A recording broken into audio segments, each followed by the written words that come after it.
Accounts for compulsory problem असतो याच्यावर अत्यंत महत्वाचा. Accounts for not for profit organisation. Accounts for not for profit organisation.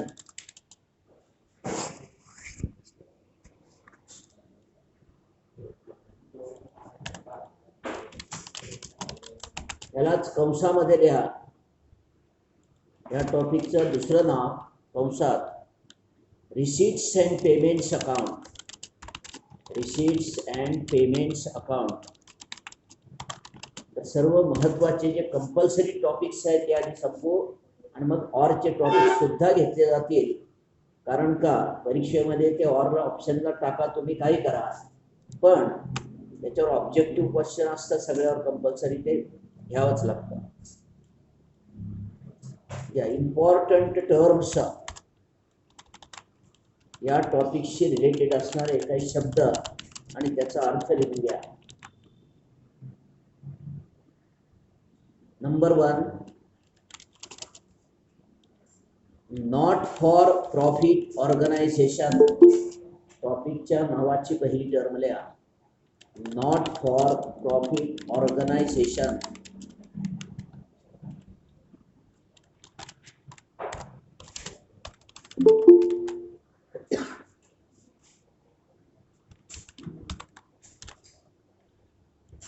तर नफ्याची अपेक्षा न धरता ज्या संस्था चालवल्या जातात त्याला म्हणायचं नॉट फॉर प्रॉफिट ऑर्गनायझेशन. आता याचा अर्थ काय लक्षात घ्या, मग वाक्य घेऊन घेतो.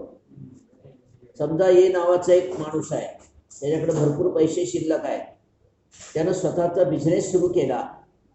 त्याला विचारलं तू काय बिझनेस सुरू केला, तू उत्तर देईल मला वेळ रिकामा होता म्हणून बिझनेस सुरू केला. उत्तर पटतंय का?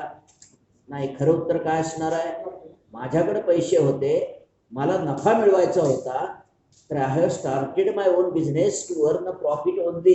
हे खरं उत्तर. नफा कमवण्यासाठी मी बिझनेस सुरू केला. म्हणजे कुठलाही बिझनेस सुरू करताना नफ्याचं उद्देश असतं, लक्षात ठेवा. एखादी फर्म सुरू केली जाते, एखादी फॅक्टरी सुरू केली जाते, एखादं दुकान सुरू केलं जातं, सगळ्याच्या मागं उद्देश काय असतो? प्रॉफिट. पण समाजामध्ये काही अशा संस्था असतात की ज्यांचा उद्देश नफा कमावणं असत नाही, सोशल वर्क असतो, समाजसेवा. म्हणजे समजा एखाद्या गावात लायब्ररी नसेल, वाचनालय, तर काही उत्साही लोक एकत्र येतात, वाचनालय सुरू करतात. त्याच्या मागे उद्देश नफा कमावणं असत नाही, तर लोकांमध्ये वाचनाची आवड निर्माण व्हावी असं असतं. समजा एखाद्या गावामध्ये कबड्डीचा, खो खोचा क्लब सुरू करतात. उद्देश काय असतो? नफा कमावणं नाही, तर युवक जे असतात त्यांच्यामध्ये स्पोर्ट्सची आवड निर्माण व्हावी या उद्देशाने ती संस्था सुरू केली जाते. एखादा अगदी आदिवासी खेडेगाव असेल, त्याच्यामध्ये डॉक्टर लोक जातच नाहीत, आणि एखादा बाबा आमच्यासारखा डॉक्टर तिथं जातो आणि दवाखाना सुरू करतो. उद्देश काय?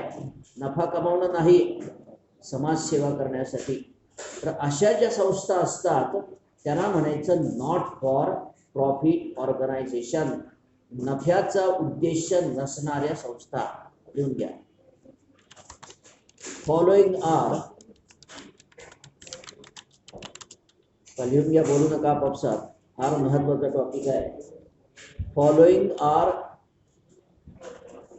Not for profit organisations.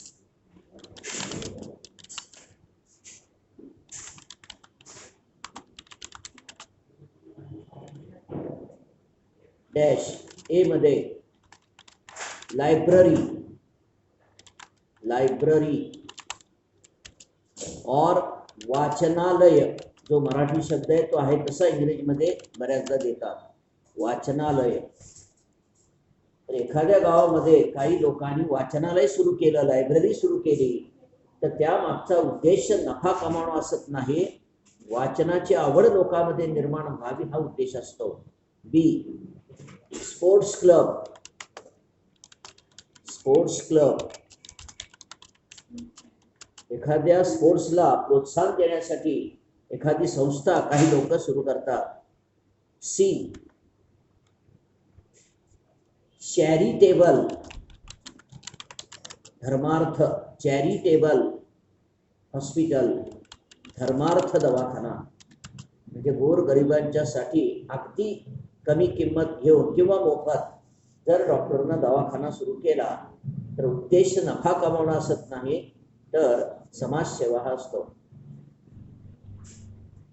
तर या 3 संस्थांना म्हणतात नॉट फॉर प्रॉफिट ऑर्गनायझेशन, नफ्याची अपेक्षा नसताना सुरू केलेली संस्था. Point number 2, object. या संस्था सुरू करण्यामागचा उद्देश काय असतो? ऑब्जेक्ट खाली द्या. तो object is not to earn profit, to earn मिळवणे profit, but to provide social services, समाजसेवा और सोशल वर्क, और सोशल वर्क. तर अशा संस्था सुरू करण्यामागचा उद्देश नफा कमावणं असत नाही, तर समाजसेवा ही त्यांचा मुख्य उद्देश असतो. वाचनाची आवड निर्माण व्हावी, स्पोर्ट्सला प्रोत्साहन मिळावं, किंवा गोरगरिबांना कमी दरात औषधांची सोय व्हावी किंवा मोफत औषधांची सोय व्हावी. दुसरा पॉइंट संपला. तिसरा point, final accounts.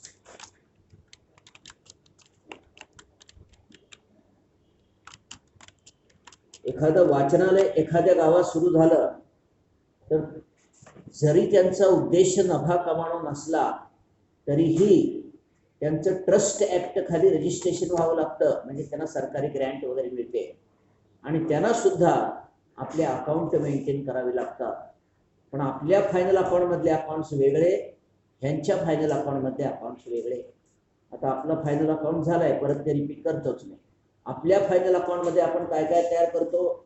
Trading account, profit and loss account, balance sheet. आता अशा संस्था फायनल अकाउंटमध्ये काय काय करतात किंवा काय काय करणं आवश्यक असतं? याखाली फॉलोइंग स्टेटमेंट्स आर प्रिपेअर्ड.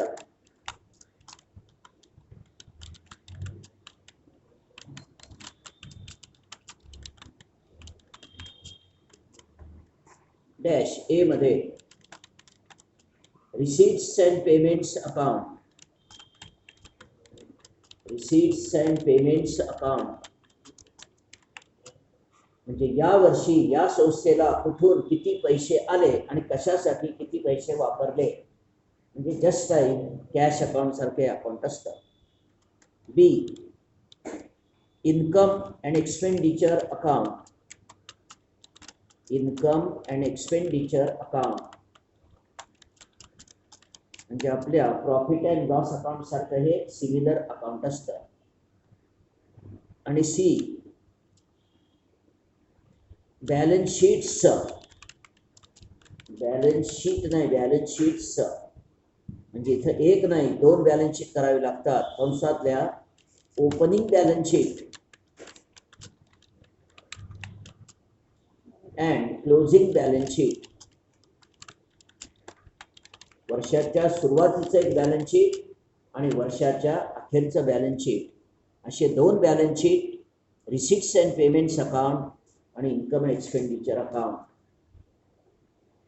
तर हे फायनल अकाउंट्स मधले या संस्थेचे फायनल अकाउंट्स असतात. परत एकदा तिन्ही पॉइंट्स एकदा नीट वाचून घ्या. परत एकदा रिपीट करतो, नंतर पुढचा पॉइंट कंटिन्यू करू.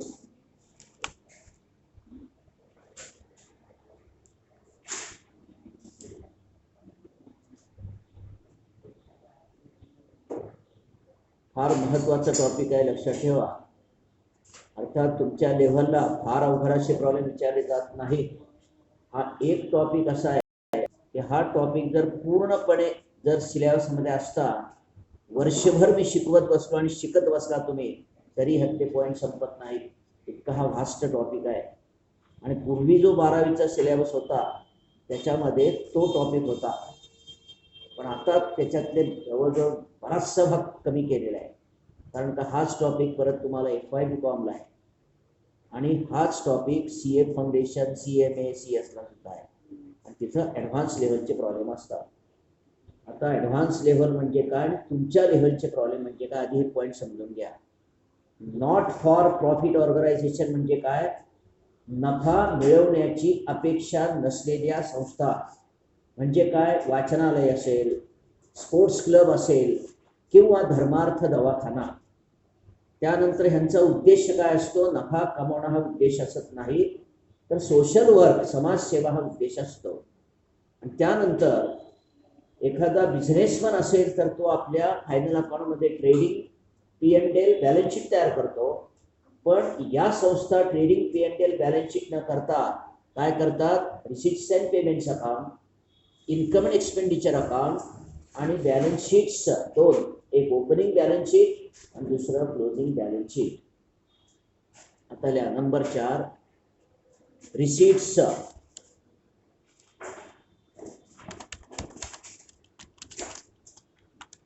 रिसिट्स तर अशा संस्थांचे मुख्य रिसिट्स कोणकोणते असतात, म्हणजे मुख्य सोर्सेस ऑफ इन्कम, पैसे कुठून येतात ह्यांना, तर ट्रेडिंग बिझनेस असत नाही यांचा, वस्तू खरेदी करणं, विकणं, नफा मिळवणं हा उद्देश असत नाही.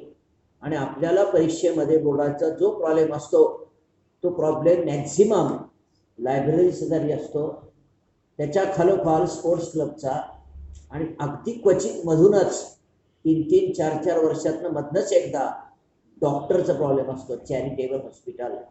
ह्या 3 शिवाय बाहेर जात नाही. त्यामुळे डॉक्टर असेल, लायब्ररी असेल किंवा स्पोर्ट्स क्लब असेल, त्यात खरेदी विक्री असलं प्रकार असत नाही. मॅक्झिमम प्रॉब्लेम लायब्ररीचे असतात, वाचनालय. आता एखादं वाचनालय असेल तर त्याचे उत्पन्नाचे सोर्सेस कोणकोणते असतात ते लिहून घ्या. बरेचसे टर्म नवीन आहेत, काही शब्द पूर्णपणे नवीन असतील. ए, आता समजा एखाद्या गावामध्ये एखादं वाचनालय असेल आणि तुम्हाला त्याचा मेंबर व्हायचं असेल तर पहिल्यांदा काय करावं लागतं, त्या वाचनालयाच्या ऑफिसमध्ये जायचं, फॉर्म भरायचा. लगेच तुम्हाला मेंबरशिप मिळते का, नाही. काय द्यावं लागतात, पैसे द्यावे लागतात, प्रवेश फीचे पैसे द्यावे लागतात. या ए, एंट्रन्स फीज. बरेचसे शब्द नवीन आहेत, ते सतत आपल्याला यूज करावे लागणार आहे. Entrance fees. स्पोर्ट्स क्लब असेल, वाचनालय असेल, त्याचा जर तुम्हाला मेंबर व्हायचं असेल तर first of all you have to pay entrance fee. Entrance fee एकदाच भरायची असते. बी, आता तुम्ही मेंबर झाला, मेंबर झाल्यानंतर काय फुकट तुम्हाला पहिली पुस्तकं वाचायला मिळणार का, दर महिन्याला तुम्हाला काय द्यावी लागते. तुम्ही आहे का नाही वाचनालयाचे मेंबर वगैरे, का वाचनाचा प्रकारच बंद झाला आहे, TV मोबाईलमुळे हा प्रकारच गेलेला आहे. वाचनालयाचा तुम्ही मेंबर झाल्यानंतर दर महिन्याला तुम्हाला जाऊन पैसे भरावे लागतात. त्याला काय म्हणतात, वर्गणी. गणपतीचा आहे, गणपती आले, वर्गणी. त्याला शब्द लिहा, सबस्क्रिप्शन. सबस्क्रिप्शन, वर्गणी. एंट्रन्स फी म्हणजे प्रवेश फी. सबस्क्रिप्शन, वर्गणी दर महिन्याला भरावी लागते. सी, त्यानंतर तर एखाद्या गावात वाचनालय सुरू करायचं म्हणजे सोपी गोष्ट असत नाही. मुळात नफा कमवणं हा उद्देश नसतो. त्यामुळे त्या वाचनालयासाठी आपल्याला इमारत पाहिजे, सुरुवातीला फर्निचर पाहिजे, स्टाफ नेमावं लागेल. त्यांना ते काय फुकट काम करणार नाहीत. आपण सांगितलं की आमचा उद्देश नफा कमवणं नाही, तर म्हणतात आम्हाला पोट आहे, आम्हाला नोकरी करावी लागते, पैसे पाहिजेत. त्यांना तर पगार द्यावा लागतो. पगार देण्याएवढा तरी नफा आपल्याला कमवणं आवश्यक आहे. त्यामुळं पुस्तकं खरेदी करावी लागतात लाखो रुपयाची, मग त्याला पैसे कुठून आणायचे. मग काय केलं जातं, लक्ष द्या, बोलू नका. तर त्या गावातले जे श्रीमंत लोक असतात त्यांच्याकडून देणग्या गोळा केल्या जातात.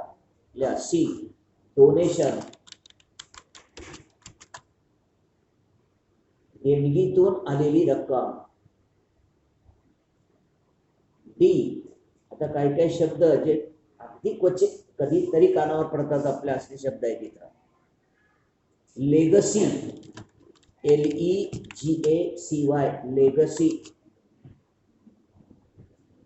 म्हणजे कंसातल्या donation after death. After death याचा अर्थ काय आधी समजून घ्या. देणगीचाच हाच प्रकार, पण मृत्यूनंतर दिली जाणारी देणगी. आता मनुष्य तर मरतो आणि मग देणगी कोण देणार आहे? काय होतं लक्षात घ्या. समजा एक गाव आहे, तालुक्याचं प्लेस आहे, त्या तालुक्याच्या गावात वाचनालय नाही. मग काही उत्साही लोक एकत्र येतात आणि ते ठरवतात की सगळ्या गावामध्ये वाचनालय आणि आपल्या गावामध्ये नाही, मग आपण वाचनालय सुरू करायचं म्हणजे पुस्तकं पाहिजे, त्याला लाखो रुपये, इमारत पाहिजे, त्याला पैसे, फर्निचर पाहिजे, नंतर वृत्तपत्र मॅगझिन सुरू करायला पाहिजे, त्याची पैशासाठी तरतूद पाहिजे. मग हे लोक काय करतात, गावामध्ये जे रेप्युटेड माणसं आहेत, श्रीमंत माणसं आहेत, व्यापारी आहेत, त्यांच्याकडे देणग्या गोळा करतात आणि प्रत्येकाला सांगतात ह्यात आमचा काही नफा कमवण्याचा उद्देश नाही, दिस इज अ सोशल वर्क. त्यामुळं आपल्या गावामध्ये वाचनालय नाही, तुम्ही कॉन्ट्रीब्युशन करणं आवश्यक आहे. मग सगळ्यांना तो उद्देश पटतो. कोणी 5,000, कोणी 50,000, कोणी 40,000 अशी देणगी देतात. त्या गावामध्ये कंजूस माणूस असतो, अत्यंत श्रीमंत, पण एक पैसाही कधी कुणाला न देणारा, आणि त्याचं वय वर्ष असतं 90. त्याच्याकडे हे जातात, म्हणतात की आपल्या गावामध्ये लायब्ररी सुरू करायचं. म्हणतो फार चांगली गोष्ट आहे, वा वा. तो म्हणतो नुसतं वा वा म्हणू नका, देणगी द्या. तो म्हणतो तेवढं बोलू नका, मी आयुष्यात एक पैसा कुणाला दिला नाही, तुम्हाला कशाला देऊ. आता प्रॉब्लेम येतो, ह्याच्याकडे तर पैसा पडू नये आणि हा तर देणगी द्यायला तयार नाही. मग लगेच रागारागानं जात देत नसेल तर जातो असं म्हणायचं नसतं, जरा डोकं लढवायचं असतं. तर ते जे उत्साही कार्यकर्ते असतात त्यातला एक डोकेबाज असतो. तो म्हणतो काय हरकत नाही, तुम्ही काय देणगी देणार नाही. तो म्हणतो नाही, माझ्या तत्वात बसतच नाही, मी कुणाला पैसे दिले नाही. हा माणूस म्हणतो तुमचं वय काय सध्या? तो म्हणतो 90 पूर्ण आहे. आता तुमचं वय किती बाकी आहे? नाही तर तुम्हाला आता काहीतरी BP वाढलेला आहे, शुगर वाढलेली आहे, नुकतंच आम्हाला कळलं की तुम्हाला कॅन्सरही सुरू झालेला आहे. तो म्हणतो तुला कोण सांगितलंय सगळं? तो म्हणतो आम्हाला सगळं माहीत आहे, आणि आता तुमची काय 2-4 वर्ष शिल्लक असते. तो म्हणतो मग हे पैसे घेऊन काय करणार तुम्ही? तो म्हणतो मला मुलं आहेत त्यांना देणार, जरा काहीतरी पुण्याचं काम करा, असं त्याला कन्व्हिन्स केलं जातं त्या श्रीमंत माणसाला. तरी तो म्हणतो तुमचं सगळं पटतंय मला, की पैसे घेऊन कुणी काय मरत नाही, आपण काय जाताना 2 हातानं जाणार रिकावं, सगळं बरोबर आहे, पण माझ्या डोक्यातच बसत नाही, ते मला पैसे सुटतच नाहीत. तो म्हणतो हे बरोबर बोलला तो, की तुमच्या हातून पैसा सुटत नाही पण तुम्हाला पैसे द्यायची इच्छा आहे, एवढं तर आहे का? तो म्हणतो होय. जिवंत असताना तुम्ही काही देऊ नका, मेल्यानंतर तरी देऊ शकाल का? त्याला समजत ना हा काय प्रकार आहे, म्हणजे माझ्या मरायची वाट बघता काय? तो म्हणतो नाही, तुम्ही अजून 100 वर्ष जगा, काही प्रॉब्लेम नाही. तर आपण असं करू की वकिलाला बोलू, त्याच्याकडे बिल तयार करू. बिल म्हणजे मृत्यूपत्र तयार करायचं. मग आता तुमचं घर आहे, शेती आहे, इन्व्हेस्टमेंट आहे, बँकामध्ये FD आहे, ती सगळी तुम्ही मुलाला देणार, ते सगळं ते बिलमध्ये द्या. आम्हाला तुम्हाला कळलेलं आहे, आम्हाला तुमच्याकडून कळलेलं आहे, एका बँकेमध्ये तुमची FD आहे 1 लाखाची. तो म्हणतो आहे. तर बाकी सगळं तुम्ही मुलांना द्या, नातेवाईकांना द्या, फक्त ती 1 लाख रुपयाची जी FD आहे, घाबरू नका म्हणतो, लगेच मागत नाही आम्ही, मृत्यूपत्रात लिहून ठेवा फक्त की माझ्या मृत्यूनंतर ही 1 लाखाची FD ह्या वाचनालयाला देणगी म्हणून देण्यात यावी, जिवंत असेपर्यंत कुणाला द्यायचे नाही. मग काय प्रॉब्लेम आहे का तुम्हाला?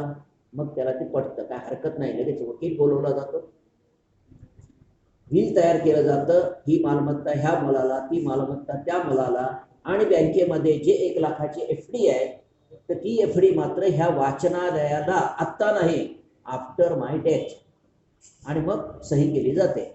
हे कार्यकर्ते आपल्या घरी जातात, वाट बघत बसतात म्हातारा कधी मरतो आणि 2-4 दिवसात तो म्हातारा गचकतोच. लगेच हे लोक जातात, सांत्वन वगैरे करतात आणि त्याच्या मुलाला सांगतात की बिल काढा, जरा तुमच्या वडिलांचं मृत्यूपत्र काढा, त्याच्यामध्ये 1 लाखाची देणगी त्यांनी जाहीर केलेली आहे आणि ती त्यांच्या मृत्यूनंतर आमच्या वाचनाला द्यायचं कबूल केलेलं आहे. तो बघतो पुढे आहे, मग मृत्यूनंतर ती देणगी कायद्याप्रमाणे ह्या वाचनालयाला द्यावी लागते. अशी देणगी त्याला या टॉपिकमध्ये काय म्हणतात, लेगसी, मृत्यूपत्राप्रमाणे मिळालेली देणगी. तर हा एक प्रकार ह्या टॉपिकमध्ये आहे. E, life membership fees. Life membership fees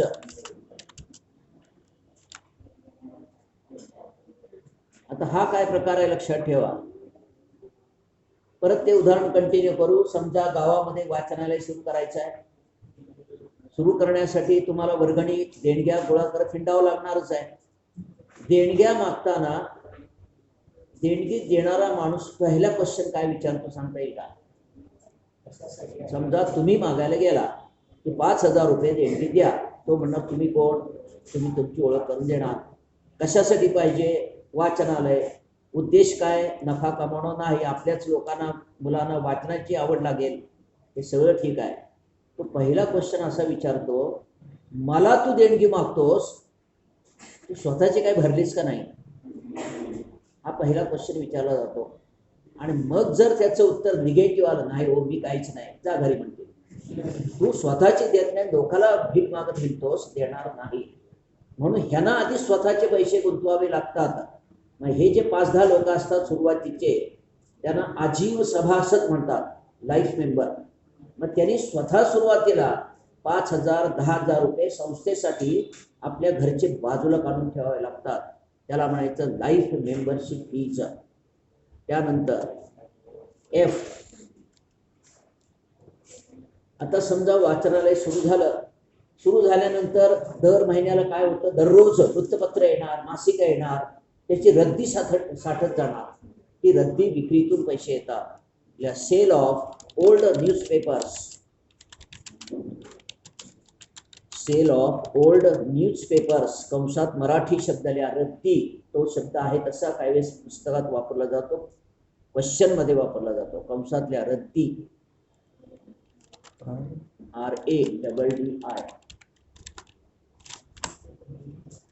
त्यानंतर interest on investment. Interest on investment म्हणजे संस्था भरपूर जुनी झाल्यानंतर नफा कमवणं उद्देश नसला तरी भरपूर नफा होत असतो है ना, पण त्याचा उपयोग सोशल वर्कसाठीच करायचा असतो. आणि मग ते पैसे कुठेतरी गुंतवायचे आणि त्याच्यापासून मिळणारं व्याज हे सुद्धा यांचं उत्पन्न असतं. पुढे एटसेट्रा. तर हे सोर्सेस असतात. इथं आपल्या नेहमीच्या फायनल अकाउंट प्रमाणे विक्री, ओपनिंग स्टॉक, क्लोजिंग स्टॉक तर असले प्रकार असत नाही. 5 नंबर पेमेंट्स. आता अशा संस्थांचे खर्च कोणकोणते असतात?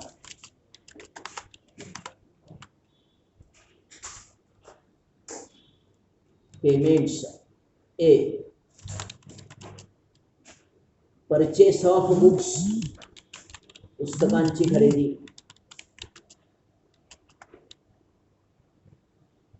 परचेस ऑफ स्पोर्ट्स मटेरियल, समजा स्पोर्ट्स क्लब असेल तर खेळांच्या साहित्याची खरेदी.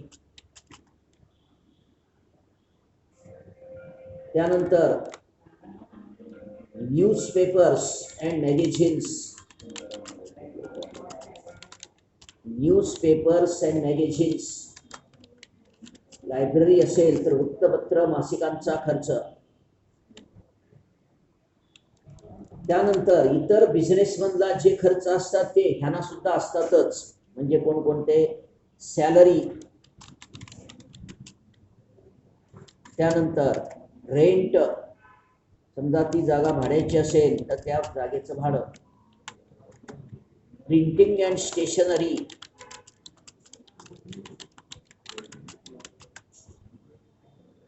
त्यानंतर of furniture, purchase of furniture, table खुर्च्या यांची खरेदी.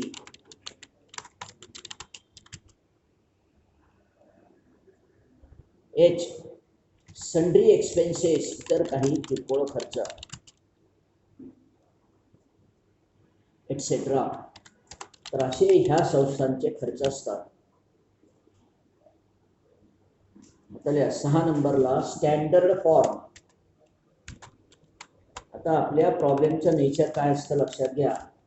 परीक्षेमध्ये जो कंपल्सरी प्रॉब्लेम असतो रिसीट्स अँड पेमेंटवर, त्याच्यात तुम्हाला रिसीट्स अँड पेमेंट्स अकाउंट देतात. जसं फायनल अकाउंटमध्ये तुम्हाला ट्रायल बॅलन्स देऊन खाली ॲडजस्टमेंट देतात आणि तुम्हाला ट्रेडिंग P&L बॅलन्स शीट विचारतात, तसं या टॉपिकमध्ये तुम्हाला रिसीट्स अँड पेमेंट्स अकाउंट देतात, ॲडजस्टमेंट्स देतात आणि त्याच्यावरून इन्कम अँड एक्सपेंडिचर, ओपनिंग आणि क्लोजिंग बॅलन्स शीट विचारलं जातं. हा एकच टाईप तुम्हाला लक्षात ठेवा. ॲक्च्युली हा एकच टाईप नाही. हा टॉपिक जर संपूर्ण शिकवायचं म्हटलं तर अतिशय डीपमध्ये आहे. इन्कम अँड एक्सपेंडिचर देऊन रिसीट पेमेंट तयार करा, त्यानंतर मधलेच 2 स्टेटमेंट देऊन ओपनिंग आणि क्लोजिंग बॅलन्स शीट करा. इतकं ह्याच्यामध्ये वेगवेगळे पॉईंट्स आहेत, पण ते 12वी लेवलला ठेवलेले नाही. स्टँडर्ड फॉर्म सेंट्रलला लिहा. सेंट्रल नाही, ते होते अंडरलाईन करून सेंट्रलला लिहा. एक्स लायब्ररी, एक्स लायब्ररी, त्या लायब्ररीचं जे काय नाव असेल ते, त्याच्या खाली receipts and payments account, receipts and payments account for the year ended 31 March 2020, म्हणजे जी काही तारीख दिली असेल ती. आता सिस्टमॅटिक स्केलचा यूज करून आखून घ्या. आडव्या 2 रेषा, मधोमध रेष. डेबिट क्रेडिट, डेबिटला 2 कॉलम्स करा. रिसीट्स रुपीज आणि उजवीकडं पेमेंट्स रुपीज. एक 12-13 ओळीपर्यंत आखून घ्या. Receipts rupees, payments rupees. तर अशा संस्थांचे जे नवीन नवीन शब्द आहेत ते नीट लक्षात घ्या. त्याचा सतत आपल्याला यूज करावा लागणार आहे. एंट्रन्स फी, लेगसी, सबस्क्रिप्शन वगैरे.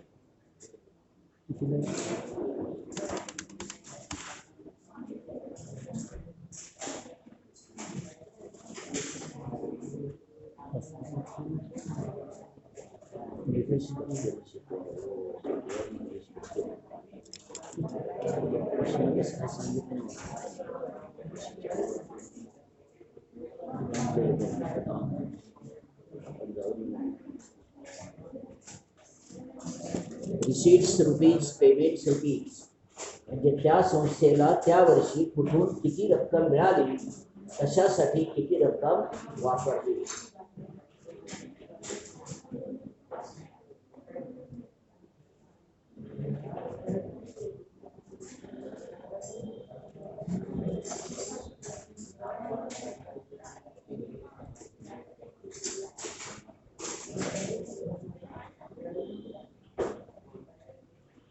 रिसीटला to balance brought down,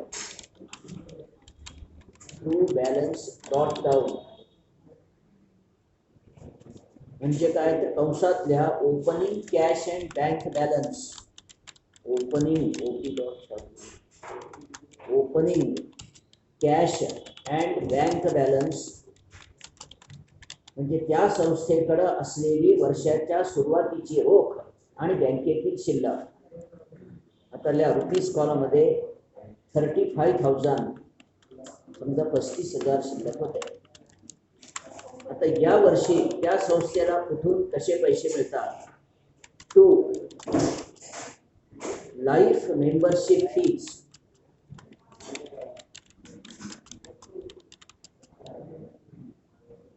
to life membership fees म्हणजे ज्या लोकांनी ही संस्था सुरू केली त्यांचं सुरुवातीचं कॉन्ट्रीब्युशन. Yeah, 65,000 to डोनेशन कंसातल्या जनरल डोनेशनचे दोन प्रकार जनरल 40,000 खाली कंसात देऊ का कंसात रुपीजमध्ये 40,000.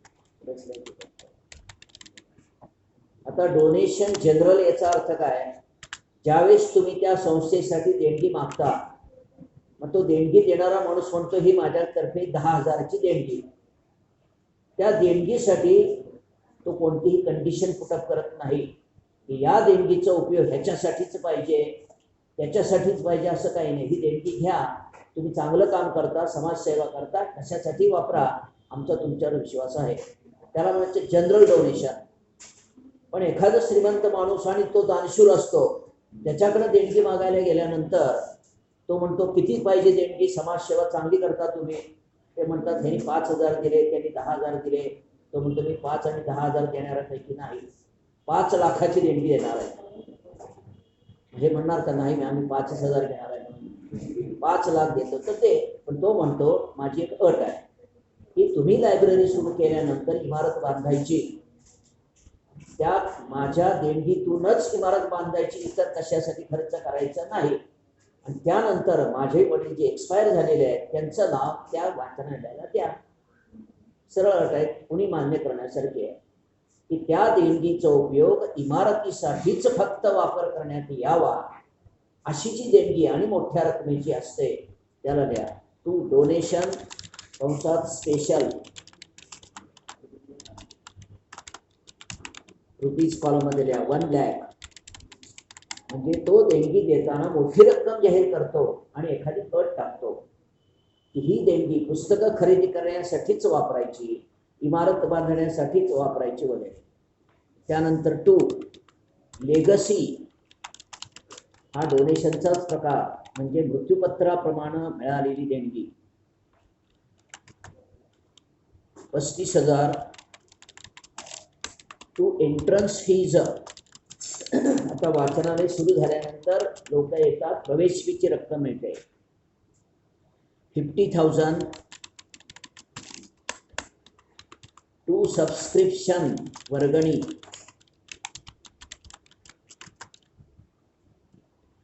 4 lakhs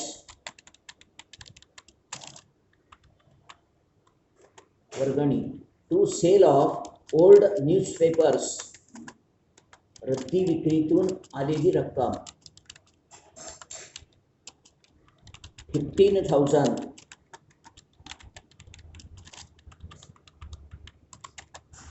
संपलं. इथपर्यंतची बेरीज करून टाका रिसीटची बेरीज इतके पैसे त्या संस्थेला त्या वर्षी आले.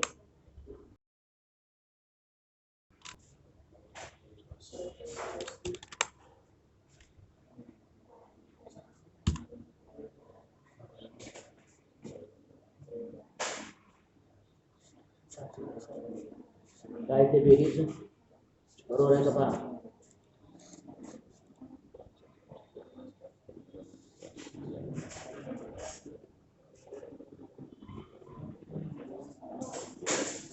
$7,40,000 बरोबर आहे.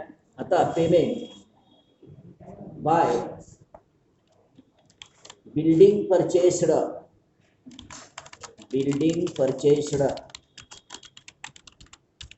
1 लाख म्हणजे ज्यांनी 1 लाखाची देणगी दिलेली होती त्याची अटच होती कंडिशन की त्याचा उपयोग इमारतीसाठीच करायचा.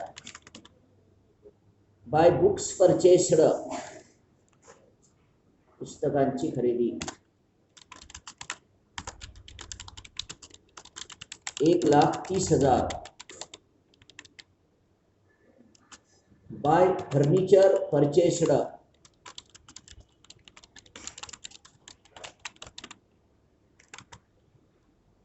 1,50,000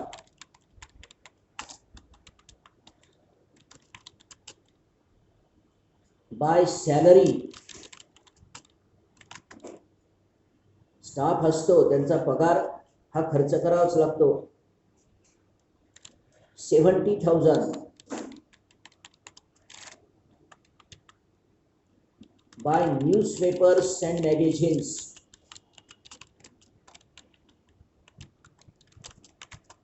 वृत्तपत्र मासिक वाचनालय म्हणले की खरेदी करावंच लागतं. त्याची रद्दी झाली की विकून पैसे मिळतात. 45,000 by printing and stationery.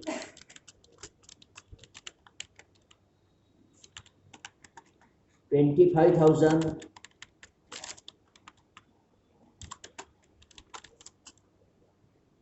Bye postage and Telegram.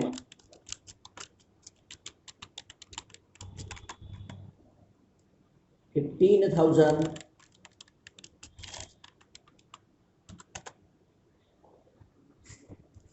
Bye sundry expenses, इतर किरकोळ खर्च. 30,000 आणि त्याच्या खाली पेन्सिलनं रेष ओढून तिथपर्यंतची बारीक अक्षरात पेन्सिलनं बेरीज करा. त्या 30,000च्या खाली रेष ओढून एकच बारीक अक्षरात पेन्सिलनं बेरीज करा.